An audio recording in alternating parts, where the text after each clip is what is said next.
Greetings, Tony from Old River Hardgoods again.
Well, today's musical selection is Winds of Flame from my third CD, Angels on Fire.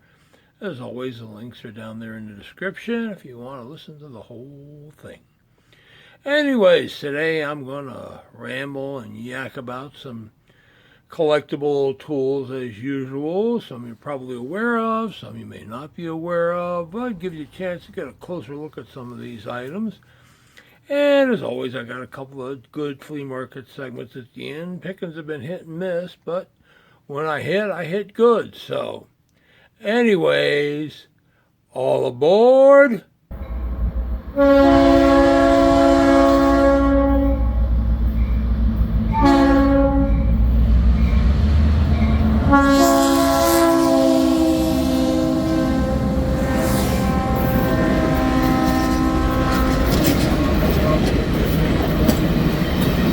Enjoy the ride. And here we're going to take a look at a slick that I recently acquired and sold. I got to tell you, this guy lasts all about 2 minutes on a Facebook picture I put up on my Old River Hardgoods Facebook group page, and before somebody spotted it and said I wanted it. Matter of fact, 2 other guys said they wanted it, but first come, first served. Anyways, this is made by Albion and the Bindley, I can talk, hardware company. They were based in Pittsburgh. Albion's actually the first name of the John Bindley's brother. John Bindley founded the hardware company. Albion was his brother. And how long they're in business, I don't know. The one reference says 1899, but I see they're 1905, and so they must have run around for a bit. Their former factory buildings listed on the historic register.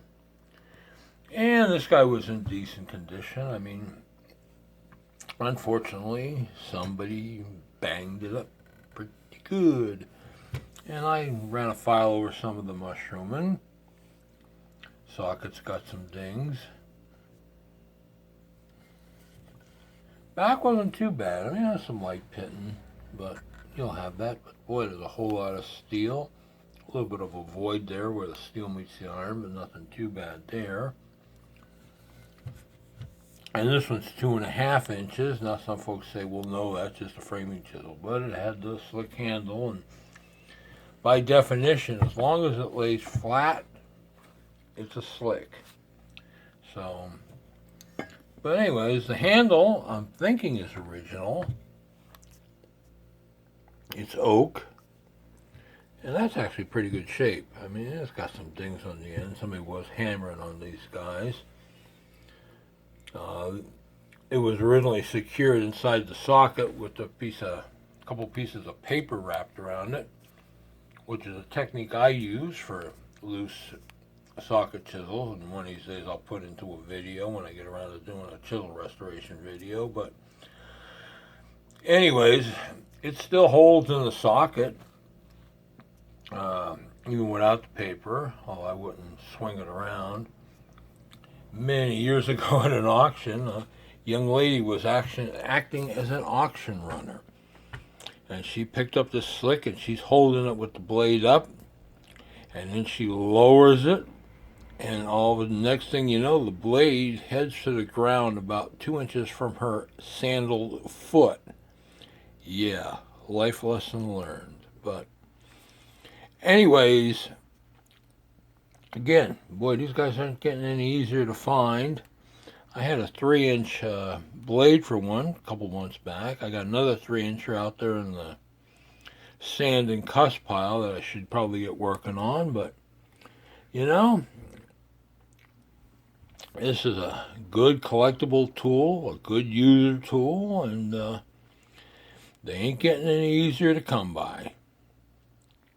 And if you happen to be one of the few that watched my last video on Kutztown, my visit to the fall Kutztown Antiques Extravaganza, you would have seen where I picked up this guy.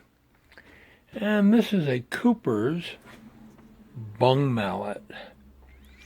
This is used for knocking in both the plugs and the bungs or spigots into the barrels. And it's kind of a unique form, made of oak. You see a lot of them have the rivets on the head just for reinforcement. Heads are pretty narrow. Handle's wedged in. And if you note the handle, how it's narrowed there, that gives it a little bit of whip. And if you remember your spankings like I remember my spankings, the more flexible objects tended to hurt just a little more. It gives it a little more force. Well, this one gives a little more force. And I mean, it's in pretty good shape. There's some checks and what have you, but I've heard a lot of these I just left sit there because they were in ratty condition or the handles get cracked.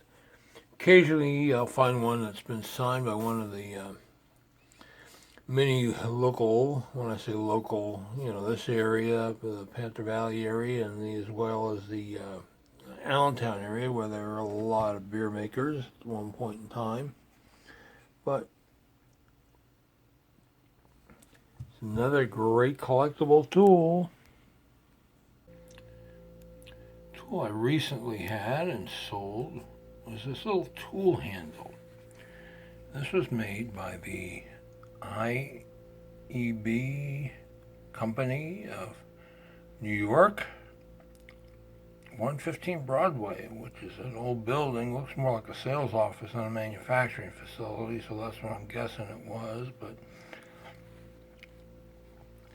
there's the chuck, and the chuck works on it, and it's got a little bit of plating on us. But what's neat about this guy, if I can do this one-handed, the old one-handed drill, right? Yeah. Oh. There we go. And the tools that comes with it. And there's an assortment of them in here. They got some patina. I didn't do any cleaning at all on this particular guy. Okay, back in focus. Thank you, cameraman.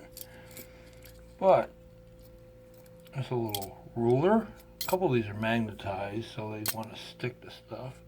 It's a little ruler, saw.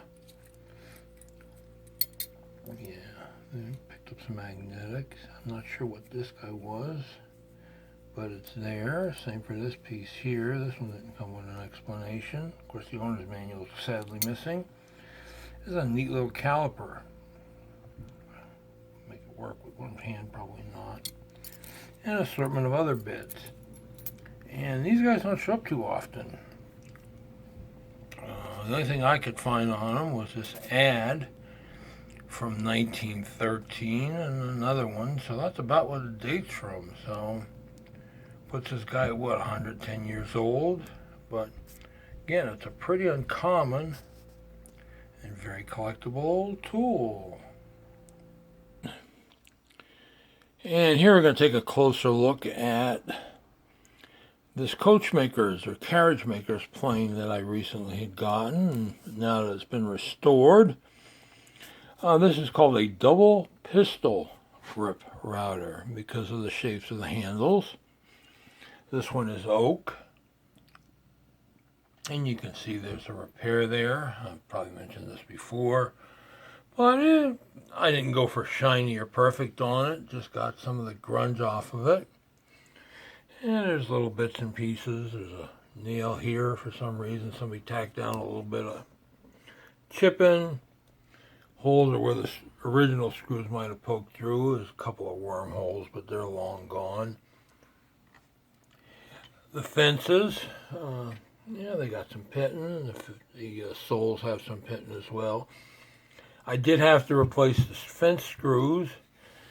These are the originals. As you can see, they were pretty well rusted up and useless. And I also realigned the holes using I keep some of those bamboo dowels, bamboo meat skewers or food skewers around.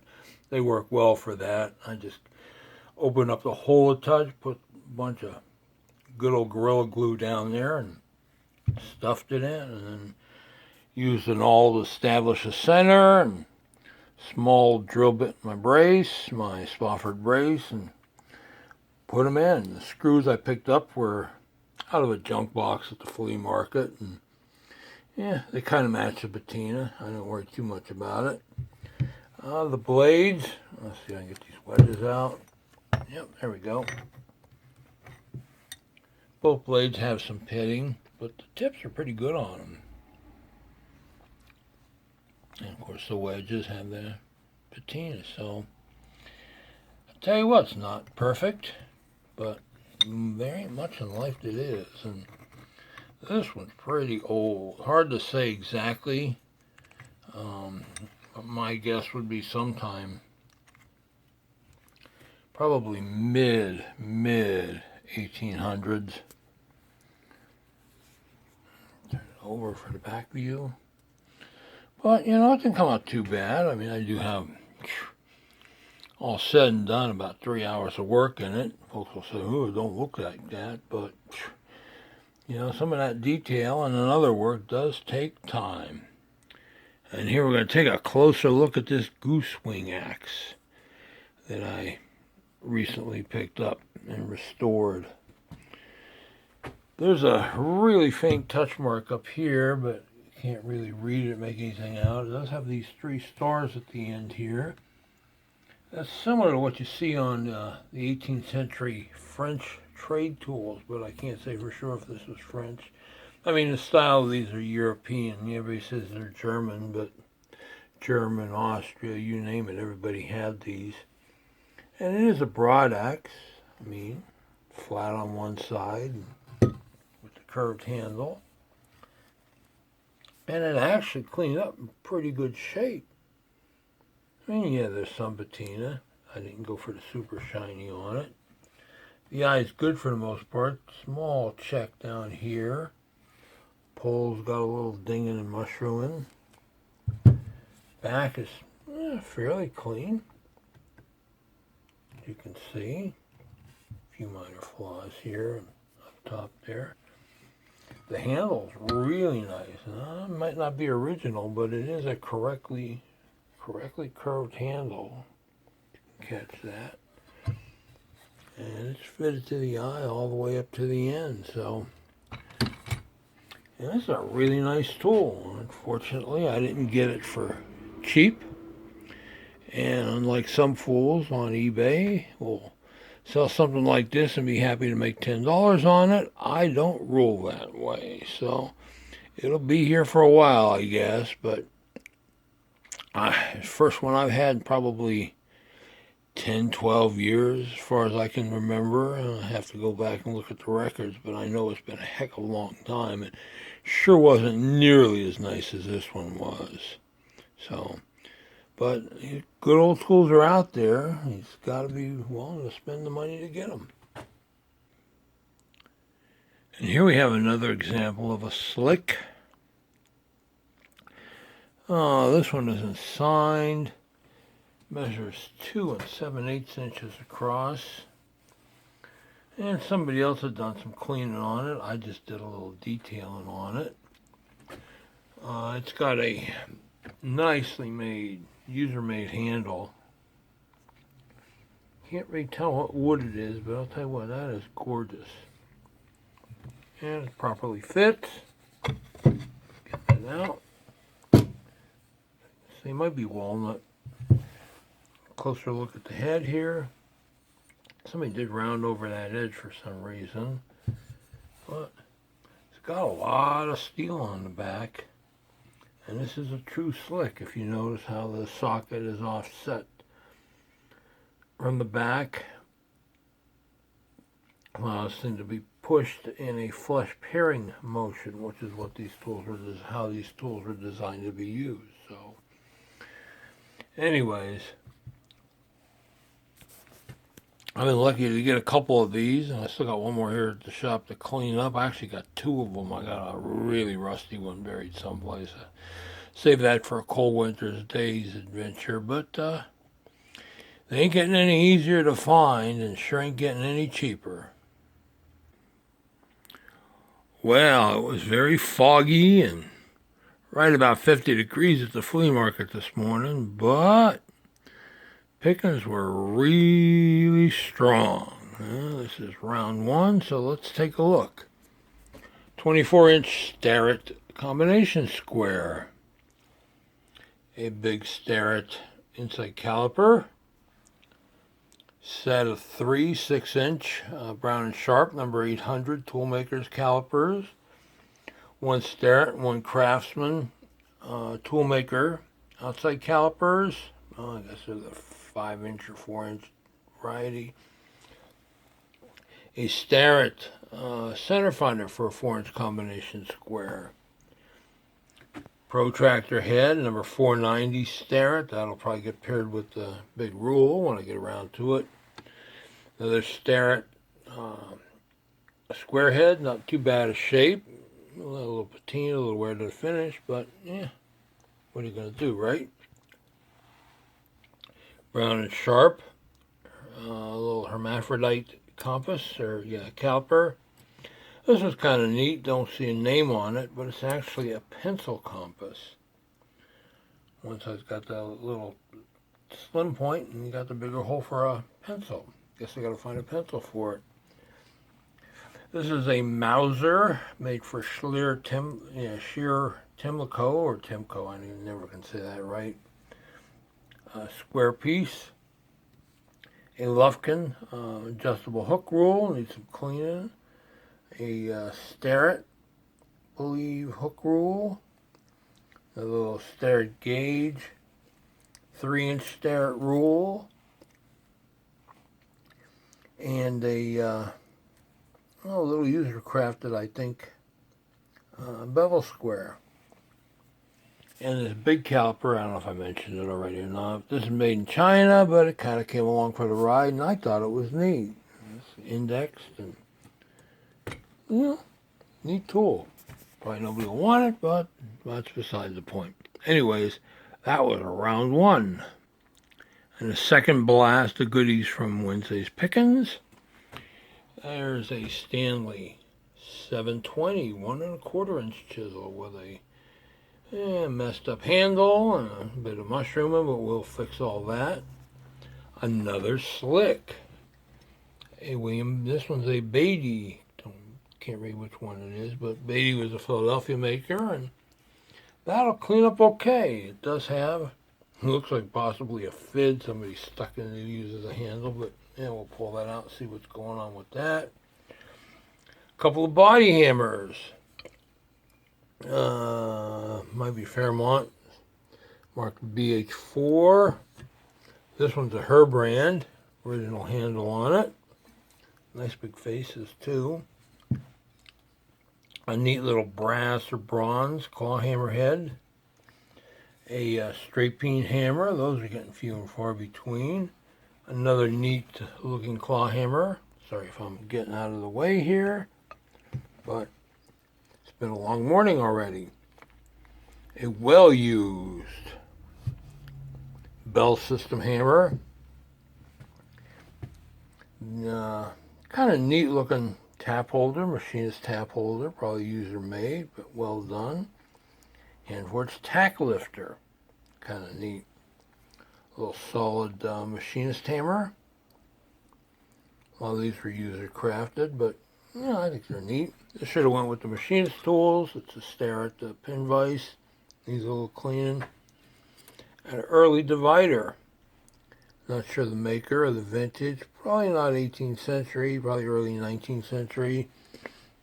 A Starrett #1 nipper. That's going to take a whole lot of custom to get cleaned, if it cleans, but I bought it right. A Pexto 6-inch outside caliper. These guys don't show up too often in this style. A neat hand-forged quilt frame clamp. And normally you find these in sets of 4, and this one's an orphan, but I just like the looks of it. I mean, it's just really nicely made. And adding to my aggravation in the restore department, a .44 or round ball bullet mold. This would be 45 caliber flintlock.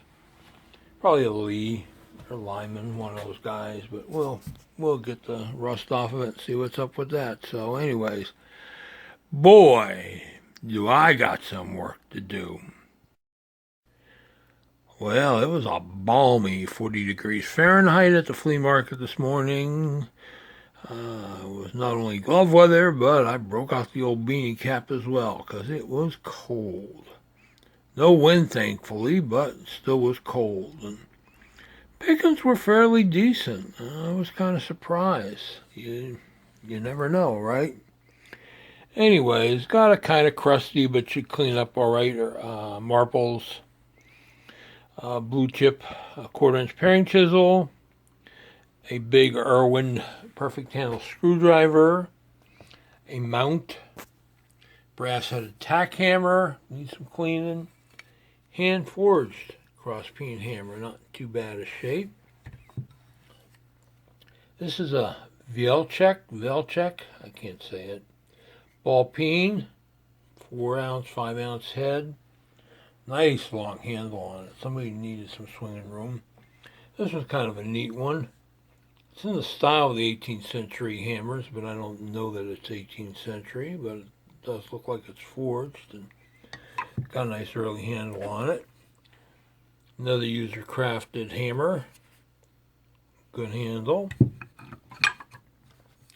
A close to minty plum, 6-ounce ball peen.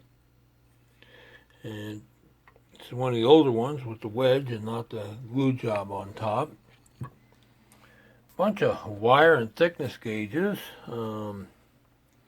Sheet metal. I wish they were leather. I can get more for leather ones. But anyways, this one's got some kind of mark on it. I can't really read it yet. And these are just, made ones. And this one's kind of funky. I don't know. It's got some funky on the back and doesn't really appear to be ruled. But who knows, right? Stanley bevel square, 8-inch. Blade's pretty clean. Somebody did some cleaning on it. I'm going to have to do some uncleaning. I can see that. But a pretty nice number 18, 8-inch Eureka bevel square. A close to minty, number 68, Stanley marking gauge. Just got to double check the screw works. That screw. This one works. A ATF company drafting triangle, metal, not plastic, and a Dunlap number 3949 miter square in like new condition, except for a few dots and spots. So that was our first round of pickings. Stay tuned for round 2. And the second part of today's pickings includes molding planes.